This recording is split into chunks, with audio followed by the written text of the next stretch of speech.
Hello and welcome to the Satluj TV Podcast. Sikh organisations, particularly in the United States, have launched various initiatives to help identify and train the next generation of Sikh leaders. And these include, for example, the Sikh Coalition's annual Sikh Political Leadership Training Programme.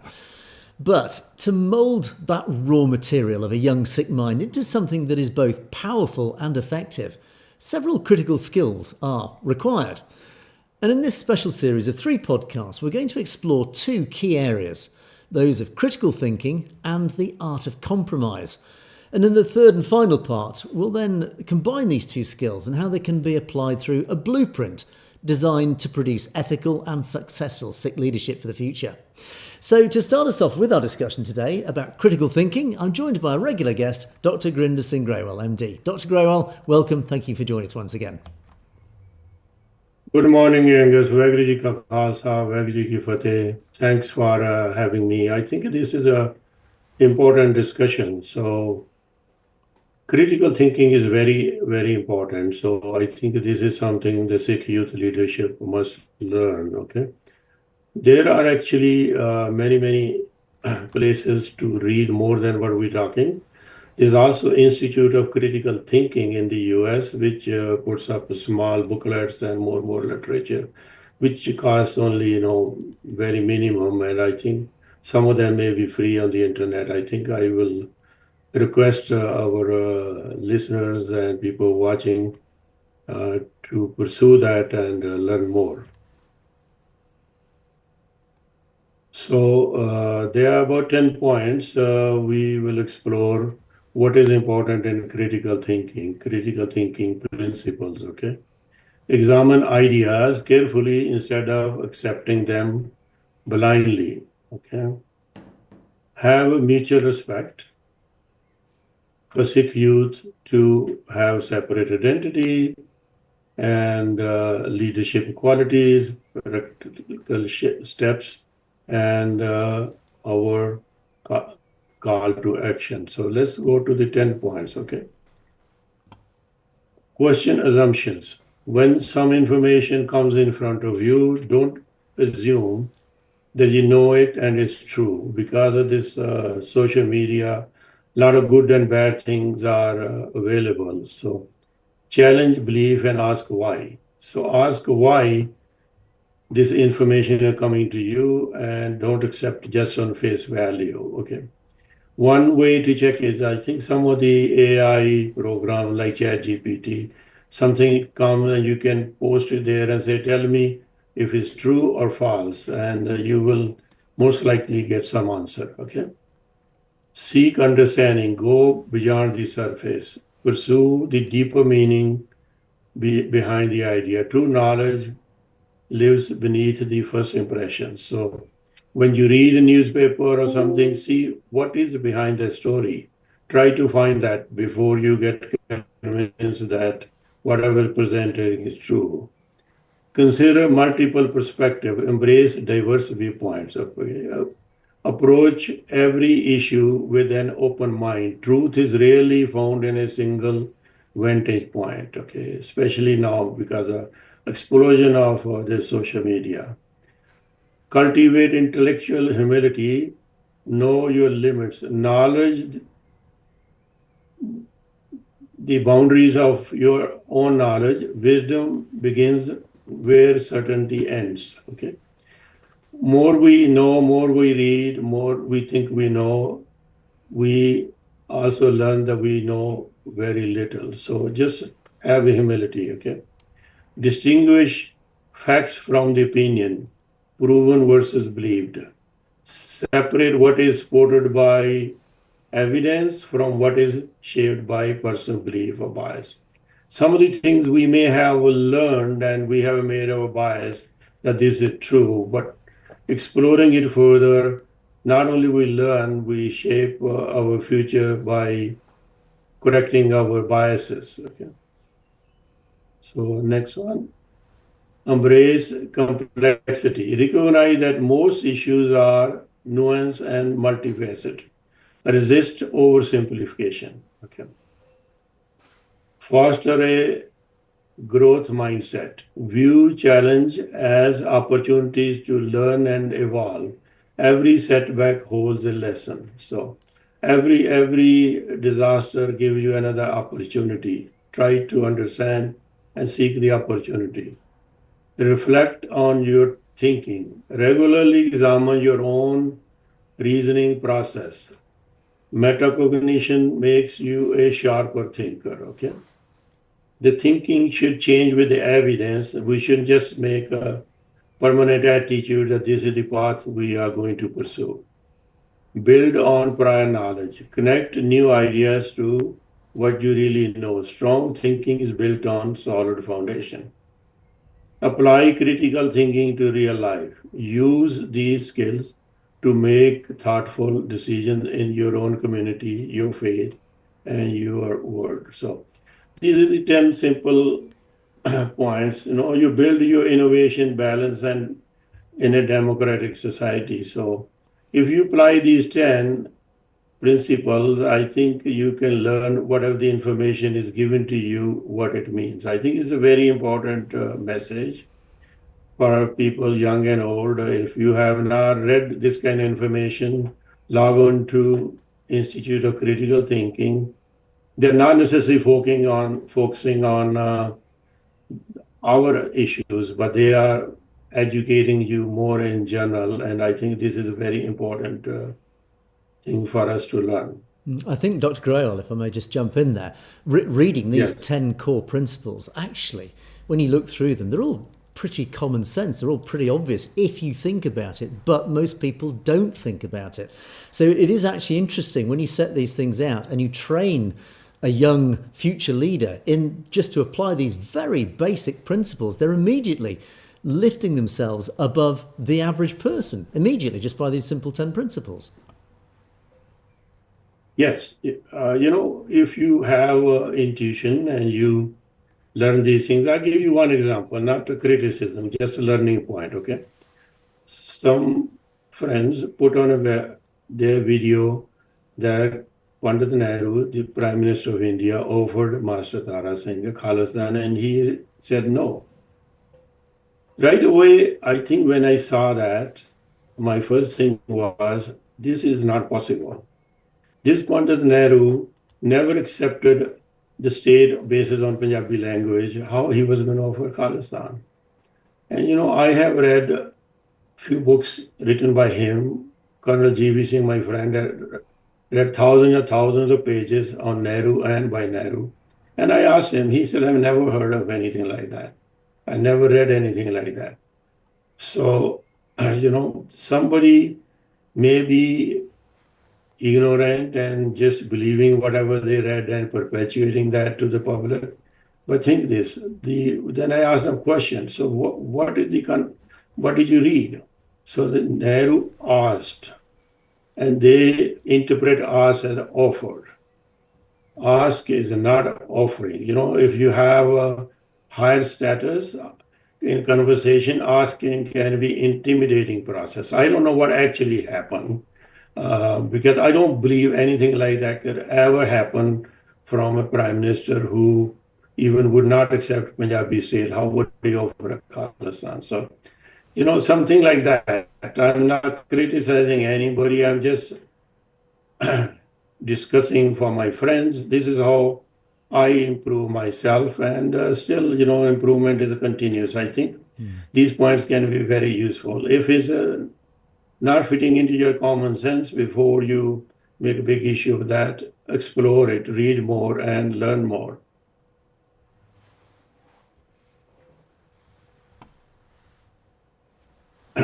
So we go to the next. Yeah, let's move on then. Let's continue the discussion. So critical thinking, our foundation. A positive attitude is built on honest, reflective thinking, not blind optimism. Okay? These 10 principles are daily habits, not one-time lessons. Critical thinking is gateway to wisdom, our courage, and compassionate leadership. When we think clearly, we lead with the purpose. So if we are thinking clearly, we learn, I think we can lead and we can be more purposeful. Sikh youth leadership through critical thinking and mutual respect. Sikh tradition is rich with values of courage, compassion, service or seva, and justice. Today's Sikh youth are called to carry these values forward, not just by faith, but by thoughtful, courageous leadership. Okay? Because some of the young Sikhs growing up in diaspora have not been exposed to some of the things we did back home. Not that everything we were exposed to was good, but they were different way of learning. So we need to learn about courage, seva, compassion, justice, and leadership. These are the very important qualities, you know.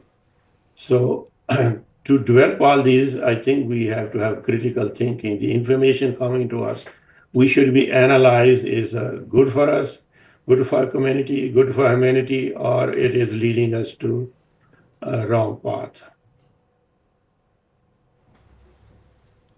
Building mutual respect in our community, okay? How do we do that?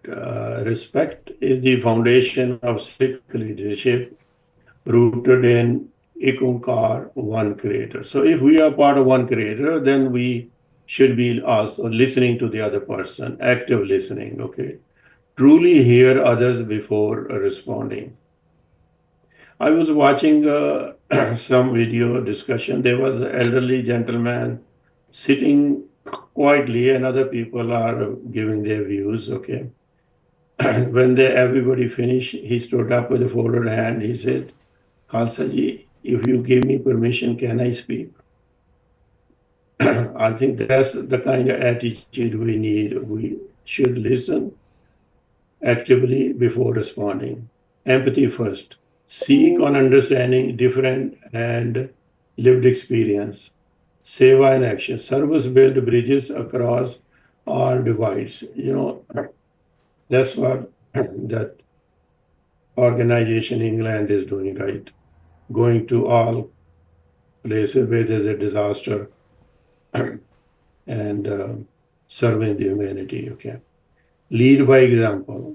Embody the values you wish to see. So what you want other people to have, first make sure you have those value system. Inclusive spaces. Ensure every voice is welcomed and valued. Resolve conflicts with grace. Disagreement not always means bad. Disagree to agree on something. Disagree respectfully always, okay? Even if you don't agree with somebody, don't lose respect. You know, I don't remember the author, somebody said, I don't agree with you, but I will give my life for you to disagree with me or something like that. Practice stepwise Sikh youth leaders, okay? Know your roots. Study Sikh history, Gurbani, and the lives of our gurus. Ground your leadership in wisdom. So to build a life, first we need to know the history and the value system gurus preached and experienced. Engage critically. Again, we're talking about critical thinking. Ask questions about faith, society, and your own beliefs. Curiosity is a sign of strength. Practice seva. Volunteer regularly in the Gurdwara and the wider community. Service is leadership. Build alliances. Connect with the peers across cultures and backgrounds. Mutual respect and open every door. You know, if you're a college student, you should be able to defend your identity, but at the same time, respectfully connect with the other peers, you know, the other minorities, the other majorities. So be able to cultivate respect and connection with them. Speak up. Use your voice courageously in classrooms, workspaces, and community spaces. It matters. So if you see something wrong is happening, you don't have to show it, but you can show that you disagree or you don't appreciate it. This is not right. Quality of Sikh youth leaders. nimrta or humility. Leads without ego. Listen more than you speak and uplift others through quiet strength. Chardi Kala, positive spirit. Maintain optimism and resilience in the face of adversity. Okay. Seva, selfless service. Put the needs of community before personal gain. Serve without expectations of reward. Okay. There's a Punjabi version of that from Bhai Gurdas Ji. Aap gwaye na janaye. Give yourself, but don't expect appreciation or others' thanks. Okay. Search truthfulness. Always speak out and act with honesty and integrity. Let your words and deeds be one. Courage. Be us. Stand up for justice even when it is difficult. Courage is the spine of Sikh leadership. Wisdom, Babek Buddhi, Punjabi word. Use discerned and deep reflection to make sound decisions. Think before you lead. Okay. So, what all this is saying, you don't have to be loud and shouting. You can convey better by being humble, being listening, and being more courage to discuss pros and cons of each thing you're discussing. Okay. Next, Sikh youth leadership framework, critical thinking. We're back to the same thing. Everything starts with critical thinking. You need to develop the habit of reading any information coming to you or you're listening critically. You don't have to respond right away. You can go search and learn more. Be respectful to the other, even though you may not agree. Mutual respect. Listen, emphasize, and include. Serve in action, give, lead, uplift everybody. Lead, rise as a leader, speak, inspire, and transform. Okay. So I'm going to go over something here. So leadership. What is leadership? Leadership is the ability to guide, influence, and inspire individuals or groups towards achieving a common goal. It involves setting a vision, making decisions, motivating others, and taking responsibility for outcomes. In simple terms, leadership is not just about being in charge, it's about helping others succeed while working together toward shared objectives. Good leader will also sometimes step back. What I assume I can do, I can't do, let somebody else do. I think that's also part of being a good leader. Key takeaways, okay? Critical thinking is a spiritual and intellectual duty. Our gurus modeled it in every act of wisdom and courage. Mutual respect is not just politeness, it is recognizing the divine in every person. Ek Onkar. One is in everybody. So respecting that because other is also part of Ek Onkar. Sikh youth have a unique, powerful role to play in building just and compassionate communities. Leadership begins within in how we think, speak, and treat others daily. Okay? Our faith gives us the values, critical thinking gives us the tools to apply them. So, again, think critically, be respectful, have a unique, powerful role, and be a leader who can speak and treat others equally. Next one, in Sikhi, a leader is a servant first. Think deeply, serve humility, humbly, lead boldly. So let's say again. In Sikhi, the leader is a servant first. Think deeply, serve humbly, lead boldly. When the Sikhs were fighting the Mughals finally realized that they can't fight, so they offered them some land they call Jagir, and they went to one humble Sikh. The Sikh Sangha decided, we want you to be leader in this. He said, no, I'm not fit for it. But they pushed him. He said, okay, I will only take it if you will let me my duty taking care of the horses first, and they agree. So that's kind of humility is important. We have a history, we have a history of a very good example, but there are some bad example. We should focus on where we learn the most. Your call to action. Commit to one critical thinking habit this week. Question, reflect, or seek a new perspective. Identify one act of seva you will do in your community this month. Give, serve, and uplift.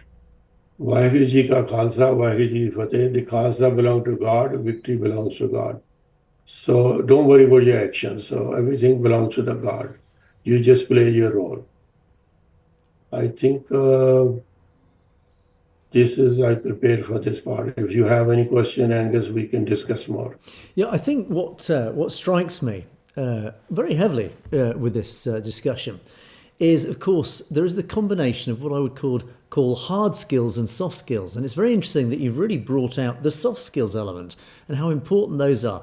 Now, hard skills I would define more as this, I suppose, the critical thinking, the pure critical thinking, the practical things like, always ask questions, never assume, always look at the bigger picture, the very basic practical thinking skills. But there's also this huge element which you've brought in here, which are the soft skills. It is the compassion, the savour, the more emotional, humane sort of skills. And they seem to be equally as critical because, of course, they are inextricably linked to the spirituality of Sikhi and being a good Sikh leader. Yes, yeah. The good leader have to see who's coming with him. Not that everybody leaves when you're going forward. So, that's what they learn in army. That's why the good leader will always have a respect. Any general will have a respect with, or any soldier, because they are part of his team, they are part of their life. So, even in civilian life, everybody should be respected. Somebody working, doing a small job in your organization, your office, they also deserve respect. If you don't have respect from them, they will not do what you expect. They could sabotage you, and then you regret. So I think respect for everybody, even doing small job, low status, is very, very important. This is what you learn from Guru Nanak. When he's traveling, he goes and stays with a poor carpenter who's very poor, can hardly afford to serve him meals, but he prefers that instead of going to the rich man's food. There's a story about Malkpago and Pailalo, okay? Sometimes we forget. I think today people need to drift, people are drifting towards Malkpago. They are controlling the society, but we need to identify with the Pailalos. There's a very important Punjabi poet. He passed away not too long ago. Very popular. Okay, his family came from carpenter's family. So somebody asked me, "So you are from Gyani Jail Singh's?" Gyani Jail Singh belonged to the same family, but he became president of India. This humble person gave answer, "No, we are from Pailalos, where Guru Nanak stayed." That's a kind of humility you need. You need to identify with the poor people, not always seek company of so-called rich and treacherous and parasitic people. Interesting. And of course, in part 2, we'll continue this discussion where we'll move on to this other second critical skill, the art of compromise, which of course is going to be very, well, again, to use that word, inextricably linked to what we've been talking about today. But indeed, we'll leave things there for now for this first part of this special 3-part series of podcasts. But we will be, of course, talking with Dr. Groel next to talk about the art of compromise. So do stay tuned for that. But in the meantime, Dr. Groel, thanks so much. As always, it's been an absolute pleasure. Thanks for joining us once again. Thank you, Angus. Vaheguru Ji Ka Khalsa, Vaheguru Ji Ki Fateh. And thank you for watching the Satluj TV podcast. We will see you for part 2.